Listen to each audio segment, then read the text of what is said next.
according to the latest number, 300 billion by the year 2035. That's going to from the developed countries to the developing. Without sufficient funding, how can we move to the next step?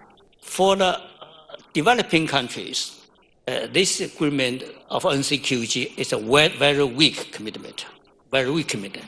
That's why we witnessed at the midnight when this adopted, it received very critical comments from a number of developing countries.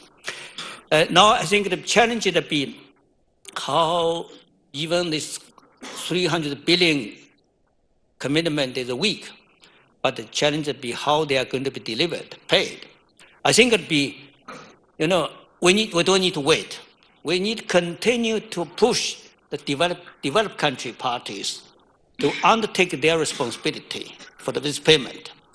At the same time, I think in the coming years, as a transitional measure, we need to mobilize the multilateral development banks to be more active. At the same time, we also need to mobilize the private sector for the investment. I'm on both sides. I'm a global financier. I've borrowed and repaid around 80 billion already, and I'm just getting started, still young. I'm looking at investments which I have around the world, and my dirty grey investments earn me more than my green investments. Now, I don't want to do them just because they make more money. But I'm stuck because I've got shareholders who are saying, make me the most money. So green bonds into China or from China to send Chinese steel industry green saves millions of lives, sends China cities green, and comes down to the cost of money because that is provided with the volume of money we need to make it happen. I think 300 billion is a great number, right? But obviously it's not enough. But think about it.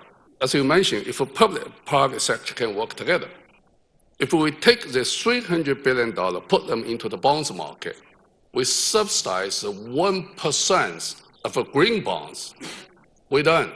The 300 billion will become more than 3 trillion and 30 trillion bonds market now.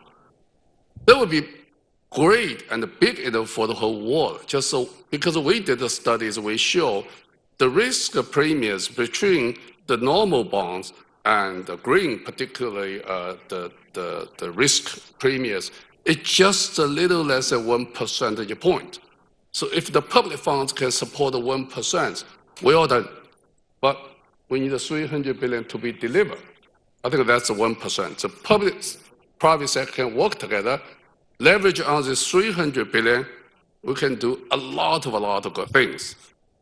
The $300 billion, the global committed, if you directly invest in the green project, it's 300 billion, right?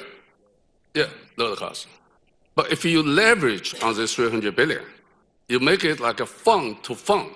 You subsidize 1% of whatever the bonds, make them green bonds, it becomes 30 trillion. It solves almost everything.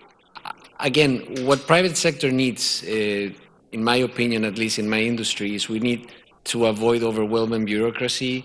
We need stable set of rules. We need rule of law. We will do the job. And if we don't do it, we will be replaced, as Andrew said before, by much smarter people than we will.